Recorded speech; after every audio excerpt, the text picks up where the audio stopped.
Hello student, welcome to my YouTube channel. तो देखो, हमने बायोलॉजिकल क्लासिफिकेशन शुरू किया था, उसमें मैंने सारा कुछ सब कुछ बता दिया, बहुत डिटेल में बताया था। और ये हमारा लास्ट टॉपिक है तुम्हारा, जिसमें हम डिस्कस करेंगे तुम्हारा वायरस हो गया, वायरॉइड, प्रियॉन्स एंड लाइकेंस के बारे में। तो देखो, जो kingdoms 5 kingdom system of classification दिया था तुम्हारा विटेकर ने, उसने वो मेंशन नहीं किया कोई भी चीज़, जैसे कि लाइकेंस हो गया, जैसे सम ए सेलुलर ऑर्गेनिज्म, जैसे किस कौन कौन सा हो गया तुम्हारा, वायरस हो गया, वायरॉइड हो गया, प्रियॉन्स, ये सारे ए सेलुलर ऑर्गेनिज्म होते हैं। उसके बारे में इन्होंने एक बार भी मेंशन नहीं किया।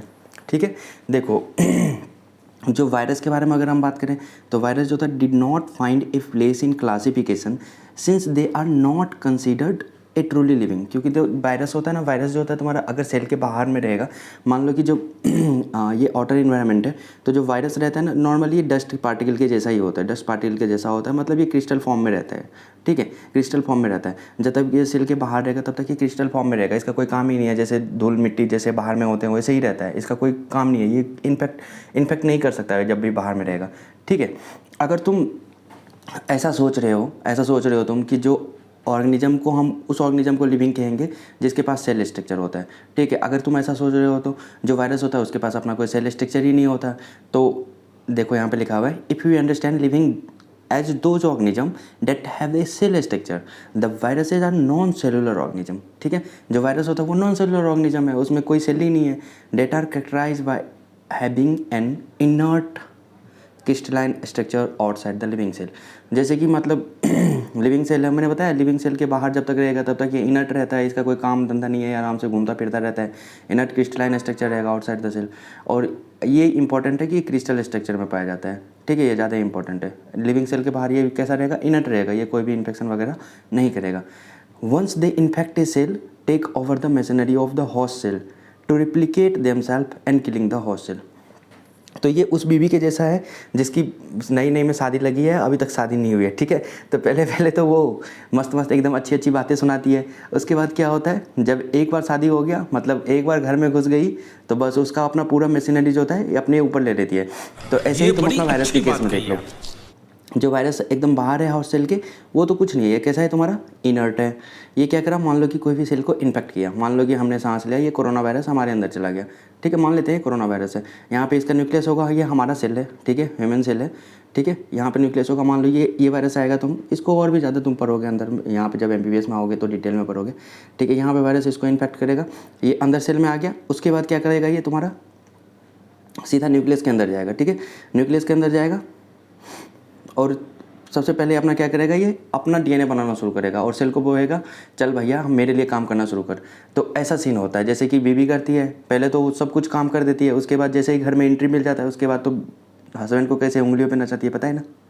अरे तुम लोगों को कैसे पता होगा, तुम लोगों का शादी हो गया क्या बस मैं ऐसे बोल रहा हूँ। चलो ठीक है, नेक्स्ट देखते हैं वायरस के बारे में। देखो थोड़ा डिटेल में देख लेते हैं। ठीक है, वायरस देखो, वायरस का मतलब होता है, ये वायरस टर्म का मतलब क्या होता है, वायरस हमने नाम क्यों दिया, इसका मतलब होता है वेनम। वेनम मतलब पता है ना क्या होता है, नागिन। ठीक है, एंड पॉइजनस फ्लूइड। ठीक है, मतलब समझ ही रहे होंगे तुम लोग। ठीक है, नेक्स्ट चलो देखते हैं। जो डिवेटरी इवानुस की था तुम्हारा 1892, ये याद रखना क्योंकि ये पूछ सकता है नीट में। ठीक है, रिकॉग्नाइज किया था एक certain microbe as causal organism of the mosaic disease of tobacco. देखो जो टोबैको मोजैक डिजीज था ना, टोबैको मोजैक डिजीज़, ये पहले ही डिस्कवर हो गया था, लेकिन ये नहीं पता चला था कि इसको मतलब कॉज कौन, मतलब ये टोबैको मोजैक डिजीज कर कौन रहा है। ठीक है, उसके बाद जो डिमिट्री था अपना, डिमिट्री भैया आए, ये बोले कि चलो भाई मैं ट्राई करता हूँ। तो फिर इसने ट्राई करा, तो फिर उसको पता चला कि अच्छा कोई एक ऑर्गेनिज्म है जो तुम्हारा TMD करता है, that is tobacco mosaic disease करता है। ठीक है और उसने देखा कि जो तुम्हारा ऑर्गेनिज्म TMD करता है तुम्हारा, ठीक है, वो स्मॉलर होता है बैक्टीरिया से। तो अब उसको कैसे पता चला, हाथ में लेकर के थोड़ी ना ट्राई किया होगा कि चलो उंगली पे दोनों को लेते हैं, एक बैक्टीरिया है एक वायरस है, दोनों को देखते हैं मतलब कौन छोटा है कौन बड़ा है ऐसा तो नहीं किया था, लेकिन उन्होंने ऐसा एक बैक्टीरिया प्रूफ फिल्टर होता है जो जिसमें बैक्टीरिया को कल्चर करने के टाइम में रखा जाता है। ठीक है, तो ये भी पढ़ोगे तुम डिटेल में आगे चल के। ठीक है, तो they pass through bacteria proof filter. ठीक है, तो जो तुम्हारा बैक्टीरियल प्रूफ फिल्टर होता है ना, उसके थ्रू ये जो वायरस होता है ना ये पास कर जाता है। तो इससे क्या पता चला कि वायरस छोटा है, तो इसलिए जो बैक्टीरिया का प्रूफ फिल्टर होता है उसके थ्रू पास कर जाता है, सिंपल। ठीक है, तो ये तुम्हें किसने बताया, तुम्हारा इवानोव्स्की ने बताया। ठीक है, अब चलो नेक्स्ट देखते हैं। फिर नया साइंटिस्ट आया एक तुम्हारा MW विजरेनिक। ठीक ठीक है। अब देखो मैं प्रोनाउंसिएशन में गलती कर सकता हूँ, हिंदी मीडियम वाला हूँ भाई, ठीक है। एम.डब्ल्यू. विजरेनिक जो होता है ना 1898 में डेमोन्स्ट्रेट किया था कि एक्सट्रैक्ट ऑफ इन्फेक्टेड प्लांट, जो भी इन्फेक्टेड प्लांट होता है, मान लो कि अभी बताता हूँ, चलो पहले पढ़ लेते हैं। Extract of infected plant of the tobacco could cause infection in the healthy plant, ठीक है। तो यहाँ पे टोबैको देख लिया ना, यहाँ पे देखो टोबैको लिखा है, तो इसको इससे कंफ्यूज मत कर देना कि इसको इसने किया था, इवानोविस्की ने किया था, नहीं, ये टोबैको वाला कांड इसने किया था, एम.डब्ल्यू. विजरेनिक भैया ने, ठीक है।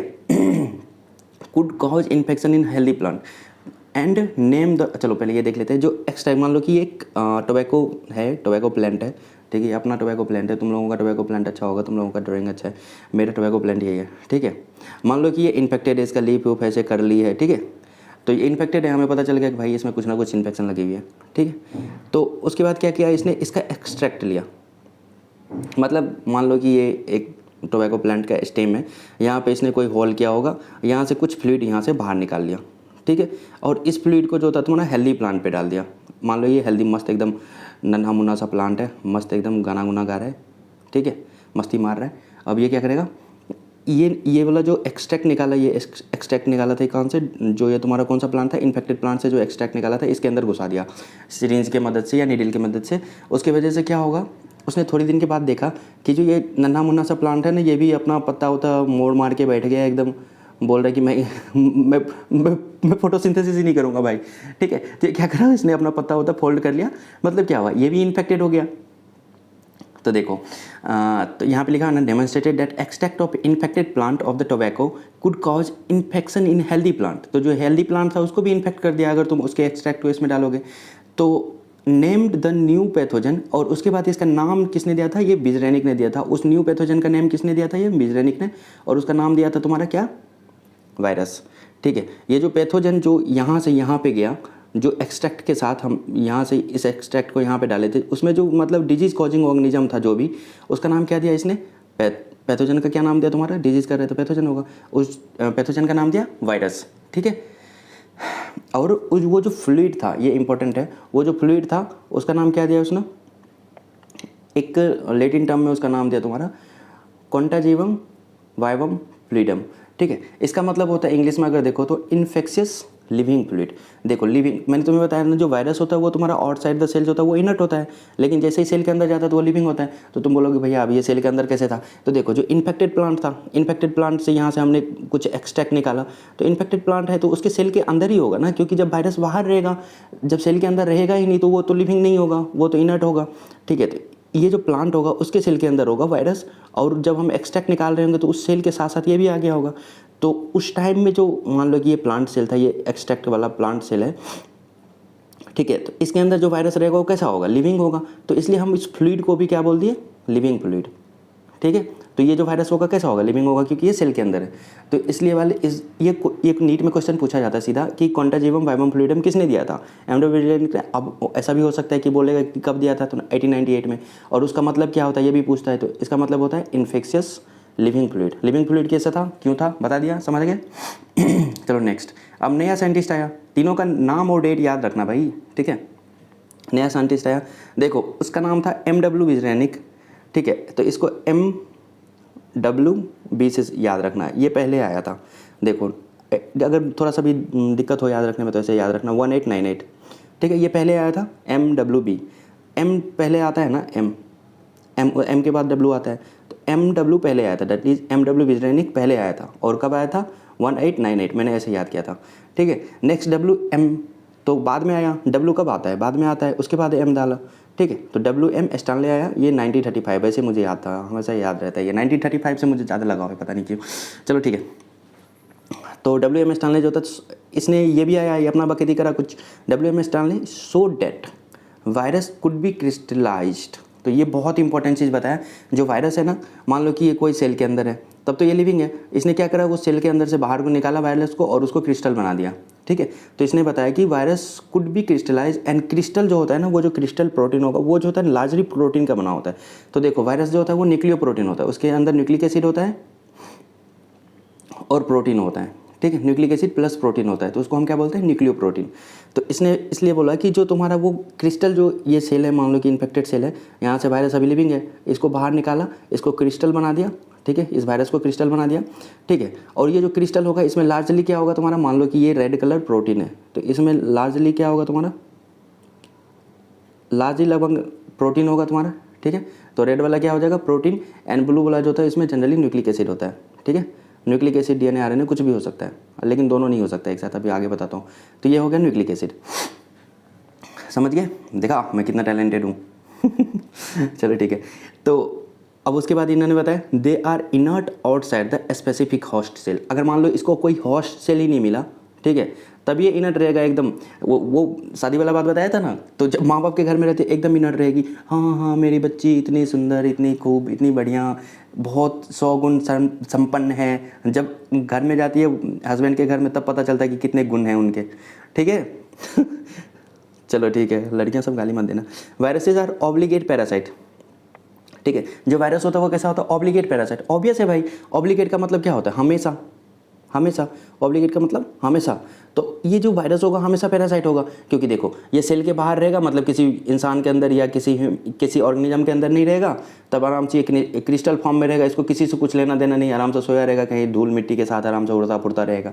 जब किसी चीज़ को ये इन्फेक्ट करेगा, किसी सेल को इन्फेक्ट करेगा, तो उसको इन्फेक्ट कर दिया तो उसके बाद क्या हो गया, वो पैरासाइट के जैसा बिहेव करने लगा। किसी के सेल के अंदर जाएगा तो उसको क्या बोलेंगे, किसी लिविंग ऑर्गेनिज्म के अंदर जाकर के कुछ कर रहा है तो उसको बोलते हैं हम पैरासाइट, ठीक है। तो ये पैरासाइट के जैसा बिहेव कर रहे हैं, तो ये हमेशा पैरासाइट ही होगा, क्योंकि बाहर रहेगा तो इसका कोई मतलब ही नहीं है। जब ये सेल के अंदर आएगा तब तो पैरासाइट ही हो गया, मतलब सेल के अंदर घुसा जैसे, उसको पैरासाइट बोल दिया। इसलिए हम इसको क्या बोलते हैं, हमेशा ही पैरासाइट होता है।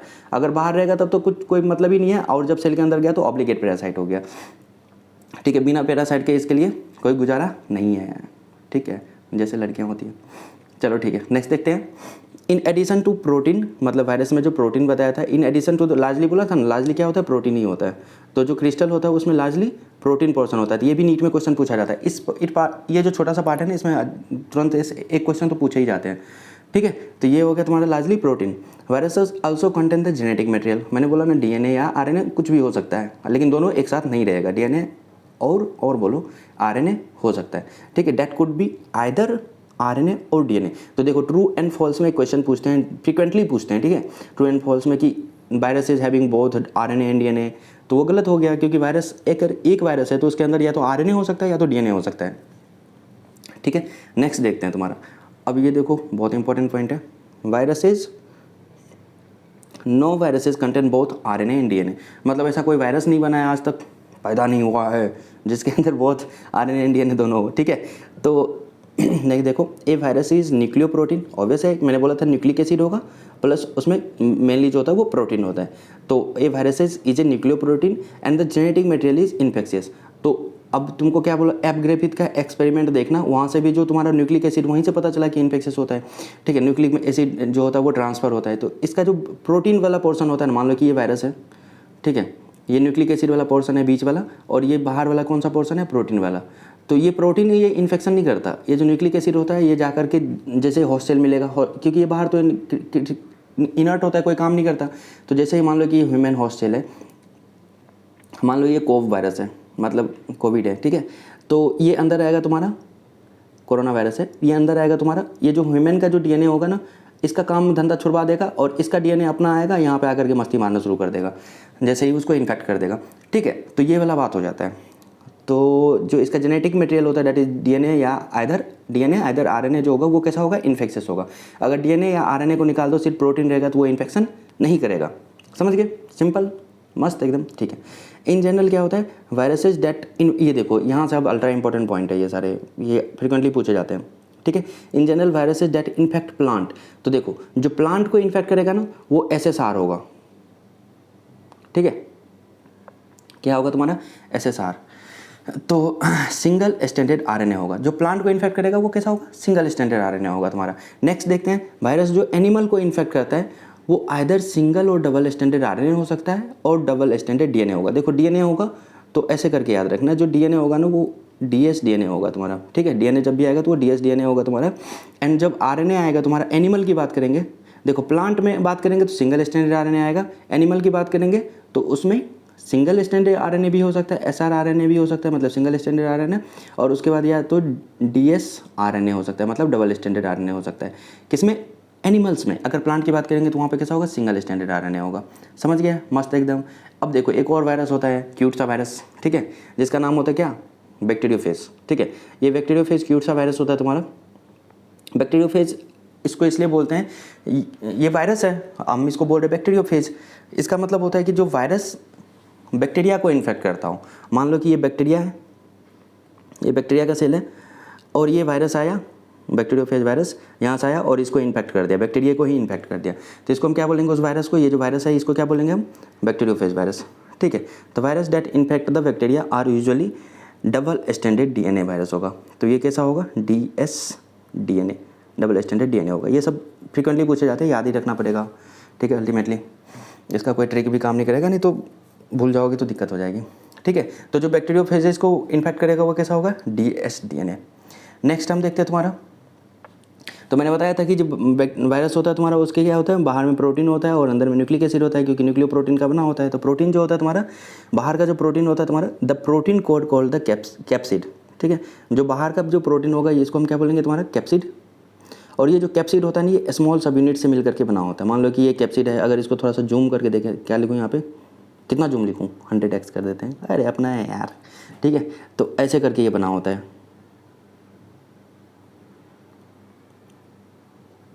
ठीक है। ये क्या हो गया तुम्हारा? ये जो छोटा छोटा थे, ये क्या हो गया तुम्हारा? ये हो गया तुम्हारा कैप्सोमेयर। कैप्सोमेयर जो होता है स्मॉल होता है, और ये जा करके क्या, सब मिल करके क्या बना देता है तुम्हारा? ये एक मिल करके क्या बना देगा तुम्हारा? कैप्सिड। और जो ये छोटा छोटा कैप्सिड जो होगा स्मॉल स्मॉल, ये सब यूनिट से मिल करके बना होगा, जिसको हम क्या बोलेंगे? तुम्हारा कैप्सोमियर, ठीक है। तो देखो प्रोटीन जो होता है तुम्हारा, protein coat is called the capsid and made, जो कैप्सिड होता है made up of small subunit, जिसको हम क्या बोलते हैं? कैप्सोमेयर। और ये क्या करता है? प्रोटेक्ट करके रखता है तुम्हारा न्यूक्लिक एसिड को। तो अंदर में न्यूक्लिक एसिड होता है, तो ये क्या करता है? यहाँ पे डीएनए या आरएनए हो सकता है, कुछ भी हो सकता है, डीएनए आरएनए, इसको प्रोटेक्ट करके रखता है। तो हो गया, समझ गया? सिंपल है, बहुत सिंपल है, ठीक है। नेक्स्ट देखो, these capsomere are arrange in, किसी भी फॉर्म में हो सकता है। मैंने ये वाला फॉर्म मुझे क्यूट लग रहा था तो मैंने ये वाले फॉर्म में बना दिया, या हो सकता है ये हेलिकल फॉर्म में हो, पॉलीहेड्रल ज्योमेट्रिक फॉर्म में हो सकता है, ठीक है, किसी भी फॉर्म में हो सकता है। नेक्स्ट देखो, वायरस से बहुत सारी डिजीज़ भी होता है, पता ही होगा ना। मम्स होता है जिसमें गाल होता है, ठीक है, तो चिक्स में होता है। मम्स हो गया तुम्हारा, स्मॉल पॉक्स जानता ही होगा तुम्हारा, जिसको छोटी माता बोलते हैं। हर्पीज हो गया तुम्हारा, इन्फ्लुएंजा हो गया तुम्हारा। इससे क्या, ये सारे वायरस वाला डिजीज़ है, ये पूछे जाता है, ठीक है। एड्स जो होता है ह्यूमन में वायरस से, ये तो बचपन से पढ़ते आ रहा है, HIV, ठीक है। इन प्लांट की बात करें तो कुछ सिम्टम्स होता है जो वायरस से रिलेटेड होता है। अगर वायरस इस प्लांट को इन्फेक्ट करेगा तो उसमें ऐसा सिम्टम्स होता है, जैसे मोजेक फॉर्मेशन हो गया तुम्हारा, ठीक है, लीफ रोलिंग हो गया, कर्लिंग हो गया, येलोइंग हो गया, लीफ येलो हो जाता है, विन क्लियरिंग हो गया तुम्हारा, उसके बाद ड्वार्फिज्म हो गया, प्लांट छोटा ही रह गया, बड़ा ही नहीं होगा, स्टंटेड ग्रोथ मतलब ग्रोथ रुक गया। इस टाइप से जो होगा तुम्हारा, ये किसके वजह से होता है? जनरली वायरस की वजह से होता है, ठीक है। और भी वजह होता है लेकिन जनरली वायरस की वजह से होता है। चलो ठीक है, नेक्स्ट देखो, ये कोई वायरस का फोटो है, ठीक है। तो इसके अंदर देखो वायरल जीनोम होगा। जीनोम में याद ये हो सकता है तुम्हारा डीएनए हो, ठीक है, या फिर आरएनए हो सकता है, ठीक है। आरएनए में डबल स्टैंडर्ड आरएनए हो सकता है या सिंगल स्टैंडर्ड आरएनए भी हो सकता है, ठीक है। और डीएनए होता है तो उसमें जनरली डबल स्टैंडर्ड होता है, ठीक है। देखो इन्वेलप हो गया तुम्हारा, बाहर का इन्वेलप हो गया तुम्हारा। ये कैप्सिड हो गया, देखो ये कैप्सिड है, पूरा सबको मिला करके हम कैप्सिड बोलेंगे तुम्हारा। और ये जो कैप्सिड का जो छोटा छोटा यूनिट है, सब यूनिट, इसको हम क्या बोलेंगे? तुम्हारा कैप्सोमेयर, ठीक है। बात खत्म। नेक्स्ट देखो, तो ये हो गया तुम्हारा, इसका क्या नाम है तुम्हारा? बैक्टीरियोफेजेस, ठीक है। ये याद रखना, इसको हम क्या बोलते हैं? ये वायरस ऐसा है जो बैक्टीरिया को इन्फेक्ट करता है, इन्फेक्ट बैक्टीरिया, ठीक है। तो इसलिए हम इसको क्या बोलते हैं? बैक्टीरियोफेजेस, ठीक है। तो ये हो गया तुम्हारे, इसमें सबसे ऊपर में हेड होता है, ये वाला जो होता है एकदम कॉलर जैसा दिखता है, यहाँ पे देख रहे हो एकदम मस्त स्मार्ट वाला कॉलर लगा हुआ है, शर्ट वाला कॉलर, तो इसको कॉलर बोलते हैं। ये वाला जो होता है उसको सीथ बोलते हैं, एकदम जो पूरा ऐसे पट्टी जैसा होता है उसको हम क्या बोलते हैं? सीथ। और नीचे वाला जो टेल होता है उसको टेल फाइबर्स बोलते हैं, समझे? इसको याद रखना, ये पूछे जाते हैं नेमिंग के लिए, ठीक है। नेक्स्ट हो गया तुम्हारा, जैसे कि मान लो कि ये तुम्हारा टोबैको मोज़ेक वायरस है। क्या है तुम्हारा? टोबैको मोज़ेक वायरस है, ठीक है। तो इसमें ये हो गया तुम्हारा आरएनए हो गया, जो बीच में है, देखो बीच में है ये, तो इसको हम क्या बोलेंगे? न्यूक्लिक एसिड है। और इसके ऊपर से ये देखो, ये प्रोटेक्ट करके रखा हुआ है, ये अंदर से मतलब साइड से फोटो है, तो इसके ऊपर से ये प्रोटेक्ट करके रखा है पूरा, तो इसको हम बोलते हैं कैप्सिड। और वो कैप्सिड जो होता है मिला होता है कैप्सोमेयर से मिल के बना होता है, ठीक है। नेक्स्ट देखो, वायरस के बाद आता है तुम्हारा वायरॉइड। वायरॉइड मतलब वायरस जैसा, वायरॉइड मतलब वायरस जैसा। तो ये याद रखना टर्म, 1971 में टीओ डीनियर ने डिस्कवर किया था एक न्यू इन्फेक्शियस एजेंट, जिसका नाम वो क्या था तुम्हारा? वायरस से भी छोटा था। तो देखो बैक्टीरिया, वायरस, और इसमें आएगा तुम्हारा अगर साइज़ के कंपेरिजन करने के लिए तो सबसे पहले क्या आ जाएगा तुम्हारा बैक्टीरिया, उसके बाद आ जाएगा साइज में वायरस, उसके बाद आ जाएगा तुम्हारा वायरॉइड। ठीक है, तो ये हो गया तुम्हारा। तो इससे जो होता है ना पोटैटो स्पिंडल ट्यूबर डिजीज होता है तुम्हारा, इसको हम क्या बोलते हैं तुम्हारा PSTD, ठीक है, PSTD that is potato spindle tuber disease. तो ये हो गया तुम्हारा कौन सा, वायरॉइड की वजह से होता है। ये याद रखना कि 1971 में आया था। ठीक है, और कोई कमेंट करके बताना कि जो तुम्हारा वो सिंगर एंड निकोलसन ने दिया था तुम्हारा वो मॉडल किसके लिए, प्लाज्मा मेम्ब्रेन के लिए, वो कब दिया था वो भी बताना, वो भी इंपॉर्टेंट है। ठीक है, नेक्स्ट देखो, it was found to be free RNA। जो वायरॉइड होता है ना ये फ्री RNA होता है, इसमें DNA नहीं होगा, इसमें प्रोटीन नहीं होगा। देखो जो वायरस था ना, वायरस उसमें बाहर से क्या था तुम्हारा, ये प्रोटीन का लेयर था। ठीक है, प्रोटीन होता था, इसलिए ना हम इसको न्यूक्लियोप्रोटीन बोलते थे। अंदर में न्यूक्लिक एसिड होता था, किसमें, वायरस में न्यूक्लिक एसिड होता था, ये किसका हो गया, वायरस का। लेकिन जो ये वायरॉइड होता है ना, इसमें बाहर वाला जो प्रोटीन का लेयर होता है वो नहीं होता है। और यहाँ पे न्यूक्लिक एसिड में DNA या RNA दोनों हो सकता था, सॉरी DNA या तो RNA हो सकता था। लेकिन यहाँ की बात करें अगर हम, तो इसमें जो होता है तुम्हारा, सबसे पहले बात तो बाहर का जो वो लेयर था तुम्हारा प्रोटीन का वो नहीं रहेगा, इसमें सिंगल फ्री RNA होगा तुम्हारा, इसको हम क्या बोलेंगे, फ्री। और इसमें DNA भी नहीं होगा, सिर्फ RNA होगा। तो ये होगा तुम्हारा फ्री RNA। हो गया, समझ गए ये वाला पॉइंट। उसके बाद देखो इट लैक प्रोटीन कोड, तो इसके बाहर में जो ये प्रोटीन कोड था ये नहीं होगा इसमें। ठीक है, प्रोटीन कोड नहीं होगा। इट इज़ फाउंड, जो फाउंड होता है तुम्हारा वायरस में, वायरस में देखो ये प्रोटीन कोड है लेकिन यहाँ पे प्रोटीन कोड नहीं है, हेंस नेम वायरॉइड। मतलब यहाँ पे वायरस जैसा है लेकिन एक्चुअली वायरस में जो होता है तुम्हारा बाहर में प्रोटीन होता है, प्रोटीन कोड होता है, लेकिन यहाँ पे नहीं होता। ये पूछा गया शायद 2017 नीट में पूछा गया था, और फ्रिक्वेंटली पूछे जाते हैं, मे भी फिर से पूछे जाए। ठीक है, the RNA of the viroid जो होता है was of low molecular weight. देखो इसमें सिर्फ और सिर्फ RNA है, और ये मैंने बताया था कि ये तुम्हारा जो वायरस है उससे छोटा होता है। ठीक है, वायरस से ये छोटा होता है साइज में।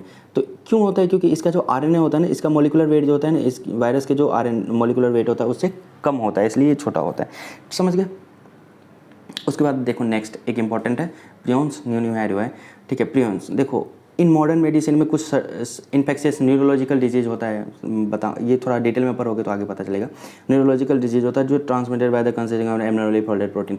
तो इसमें क्या होता है तुम्हारा, ये जो प्रियॉन्स होता है नहीं, एबनॉर्मली फोल्डेड प्रोटीन है बस, नॉर्मल, जैसे कि एक नॉर्मल प्रोटीन होता है जो हमारे मसल बिल्डिंग में सब कुछ में हेल्प करता है। इसमें क्या होता है ना, जब मान लो कि कोई प्रोटीन का सिंथेसिस हो रहा है, ठीक है, प्रोटीन का सिंथेसिस हो रहा है कहीं पे RNA पे, सॉरी क्या राइबोसोम पे ना, राइबोसोम पे प्रोटीन का सिंथेसिस हो रहा है। वहाँ पे जो वो प्रोटीन का मैकेनिज्म होता है, मान लो उसमें कोई गड़बड़ी आ गया ना, उसमें कोई भी गड़बड़ी आ गया तो उसमें क्या होगा, एबनॉर्मल प्रोटीन बन जाएगा, एबनॉर्मल प्रोटीन बन जाएगा। और ये में हो सकता है कि ये इन्फेक्शन कर दे, ठीक है, या मान लो कोई डिजीज़ कॉज कर दे। जनरली जो होता है अगर प्रोटीन एबनॉर्मल हो तो जनरली वो नहीं देखा जाता है, या उसका कोई काम नहीं होता बॉडी में, और कोई भी वो डिजीज़ भी नहीं करता। लेकिन कुछ कुछ प्रोटीन अगर एबनॉर्मली फोल्डेड हो गया, वैसे तो होता ही नहीं है, लेकिन अगर एबनॉर्मली फोल्डेड हो गया तो वो हो सकता है कि कोई डिजीज़ कर दे। तो देखो next, this the agent was similar in size to virus. और ये जो होता है वायरस के साइज़ का होता है। अब फिर से साइज़ के बारे में बताओ तो पहले बैक्टीरिया आ जाएगा तुम्हारा, फिर वायरस एंड प्रियॉन्स आ जाएगा तुम्हारा, फिर उसके बाद आ जाएगा तुम्हारा वायरॉइड। ठीक है, समझ गए। उसके बाद these agent were called prions. ठीक है, the most notable disease cause by the prions are bovine spongiform encephalopathy. ठीक है, BSE। तो ये याद रखना, इसको कॉमनली हम मैड काउ डिजीज बोलते हैं कैटल में, और ये एनालोगस होता है, मतलब सेम काम करता है। अगर ह्यूमन में होगा तो उसको हम नया नाम देते हैं, सेम काम लेकिन ह्यूमन में अगर होगा तो उसका नया नाम देंगे CR जैकब डिजीज़, क्रूज बोलते हैं, क्रूज ऐसे करके होता है, क्रूज जैकब डिजीज़ करके होता है कुछ, मैं भी भूल गया हूँ। ठीक है, CR जैकब डिजीज़ CJD बोलते हैं इसको, ह्यूमन में होगा तुम्हारा। तो देखो वायरॉइड में क्या था, ये इन्फेक्शियस RNA मॉलिक्यूल था। ठीक है, ट्रांसमिट होता है ये तुम्हारा लाइक ए वायरस। तो इसमें जो था तुम्हारा ऊपर से, जैसे कि वायरस में जो ऊपर में प्रोटीन कोड था वो नहीं होगा, यहाँ पे सिर्फ और सिर्फ RNA होगा। ठीक है, यहाँ पे ये प्रियॉन्स तो नेक्स्ट लेवल पे चला जाता है। ये क्या बोलेगा, ना तो मुझे प्रोटीन कोड चाहिए, ठीक है, सॉरी, तो ये बोलता है RNA चाहिए ही नहीं मुझे, RNA या DNA कुछ नहीं चाहिए मुझे, सिर्फ एबनॉर्मली फोल्डेड प्रोटीन ही दे दो। तो देखो सबसे पहले वायरस में ये पहले तो प्रोटीन हो जाएगा तुम्हारा बाहर की तरफ, उसके बाद अंदर में DNA या RNA हो जाएगा, ये वायरस हो गया। उसके बाद अगर देखो तुम्हारा नेक्स्ट वायरॉइड में ये प्रोटीन कोड नहीं रहेगा, सिर्फ और सिर्फ DNA या RNA रहेगा। ठीक है, फिर आएगा नेक्स्ट तुम्हारा प्रियॉन्स, इसमें सिर्फ बाहर की तरफ एबनॉर्मल फोल्डेड प्रोटीन ही रहेगा। समझ गए। तो ये हो गया तुम्हारा प्रियॉन्स। अब नेक्स्ट देखते हैं हम तुम्हारा लाइकेंस। तो लाइकेंस देखो ये सब शायद लास्ट टॉपिक है, ठीक है। तो लाइकेंस होता है तुम्हारा, लाइकेंस होता है एक सिम्बायोटिक एसोसिएशन होता है। सिम्बायोटिक मतलब तुम मुझे खून दो मैं तुम्हें आज़ादी दूंगा ठीक है, तुम मुझे खून दो मैं तुम्हें आज़ादी दूंगा वाला कंडीशन है। तो symbiotic association is that is, या ऐसा भी होता है जिएंगे तेरे साथ मरेंगे तेरे साथ, ठीक है, वो निब्बा निब्बी वाला सीन है। म्यूचुअली यूजफुल एसोसिएशन होता है, मतलब इसको भी फायदा है इसको इससे भी फायदा है, दोनों को। बिटवीन एल्गी एंड फंगी होता है। तो जो एसोसिएशन होता है लाइकेंस किसके बीच में होता है तुम्हारा, एल्गी एंड फंगी के बीच। तो जो माइकोरिजा होता है, एक माइकोरिजा में क्या होता है तुम्हारा, माइकोरिजा में क्या होता है तुम्हारा, ये किसके किसके बीच में होता है तुम्हारा, फंगी एंड हायर प्लांट के बीच में होता है तुम्हारा, ठीक है। तो इससे कंफ्यूज मत करना। तो एल्गी और फंगी के बीच में होगा तो सिम्बायोटिक रिलेशन होगा तो उसको हम क्या बोलेंगे तुम्हारा, लाइकेंस। अगर तुम्हारा फंगी एंड हायर प्लांट के बीच में होगा तो उसको हम क्या बोलेंगे, माइकोरिजा, ठीक है। नेक्स्ट हम देखते हैं तुम्हारा, नेक्स्ट क्या है, तो एल्गल जो कंपोनेंट होता है उसको हम क्या बोलते हैं तुम्हारा, फाइकोबायोंट, ठीक है। और ये ऑटोट्रॉपिक होता है, तुम्हें पता है एल्गी जो होता है अपना फोटोसिंथेसिस करता है, तो इसको हम क्या बोलते हैं तुम्हारा, ऑटोट्रॉफिक होता है तुम्हारा। जो फंगल कंपोनेंट होता है तुम्हारा उसको माइकोबायोंट बोलते हैं, ठीक है। तो माइकोबायोंट जैसे तुम्हारा तुमने अगर फंगी वाला देखा होगा तो उसमें मैंने बताया था FAB करके, ठीक है, फेवरेट दोस्त ऐसे करके बताया था। तो इसमें फाइकोमाइसिटीज आया था, एस्कोमाइसिटीज आया था, लास्ट में MY माइसिटीज लगा हुआ था। इसलिए जो तुम्हारा फंगल कंपोनेंट होता है उसको माइकोबायोंट बोलते हैं, क्योंकि फंगी माइको मतलब होता है तुम्हारा फंगल, ठीक है। और जो फंगी होता है तुम्हें पहले कितने दिन से बताते आ रहा हूँ कि हेटेरोट्रॉपिक होता है तुम्हारा।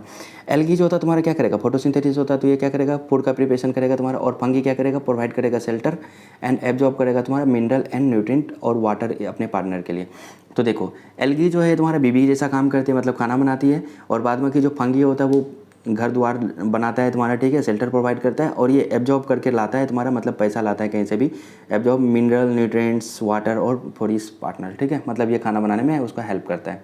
अच्छे हस्बैंड वाइफ हैं यार, मैं तो फालतू का पहले बेइज्जती कर रहा था।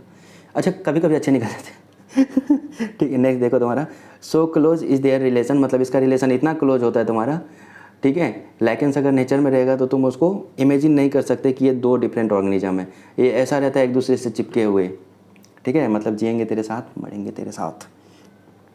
Lichens are very good pollution indicator होता है, they do not grow in polluted area. तो देखो जो लाइकेंस होता है इसमें ये एक मतलब ट्रू एंड फॉल्स वाले में पूछा जाता है ये वाला लाइन, कि मतलब जो लाइकेंस होता है तुम्हारा कैन ग्रो इन पॉल्यूटेड, मतलब पॉल्यूटेड प्लेस। बट नहीं, ऐसा नहीं होता कि जो लाइकेंस होता है वेरी गुड पॉल्यूशन इंडिकेटर होता है, इसलिए ये जो होता है तुम्हारा ग्रो नहीं करता। और जनरली ये इंडिकेटर किसका होता है, SO2 पॉल्यूशन का। जहाँ पे SO2 का पॉल्यूशन रहेगा ना वहाँ पे लाइकेंस ग्रो नहीं कर पाएगा, ओके, ठीक है। नेक्स्ट एक फोटो देखो और बाद में कि ख़त्म करते हैं इस चैप्टर को। तो देखो तो ये फंगल हाइपी हो गया तुम्हारा, और ये जो ग्रीन ग्रीन दिख रहा है ये क्या है तुम्हारा, एल्गी है, ठीक है, एल्गल सेल हो गया तुम्हारा। तो देखो मेन बॉडी जो था इसमें फंगी का दिख रहा है, फंगी हो गया तुम्हारा, और एल्गी जो लगता है ना उसके अंदर आकर के शेल्टर लिया है, ठीक है। तो फंगी क्या कर रहा है तुम्हारा, इसको शेल्टर प्रोवाइड कर रहा है, किसको, एल्गी को। एल्गी क्या करेगा, फोटोसिंथेसिस करेगा। और जो फंगी होता है ना, फंगी का जो ये वाला होता है ना, हॉस्ट्रोमेन बताया था, इसके अंदर घुसा हुआ रहता है और उससे जो होता है न्यूट्रिशन प्रोवाइड कर लेता है, मतलब ले लेता है। तो चलो ठीक है, आज वाला ये चैप्टर जो हमने बायोलॉजिकल क्लासिफिकेशन बहुत दिन पहले शुरू किया था वो आज ख़त्म हो गया। बीच में मुझे भी कोई काम आ गया था, तो मतलब ऐसा बोल लो कि PCT वगैरह चल रहा था, पार्ट कंप्लीशन टेस्ट वगैरह चल रहा था मेरे कॉलेज में, तो मैं लेक्चर नहीं डाल पाया क्योंकि मुझे पढ़ना था और मैंने कुछ पढ़ा वढ़ा नहीं था।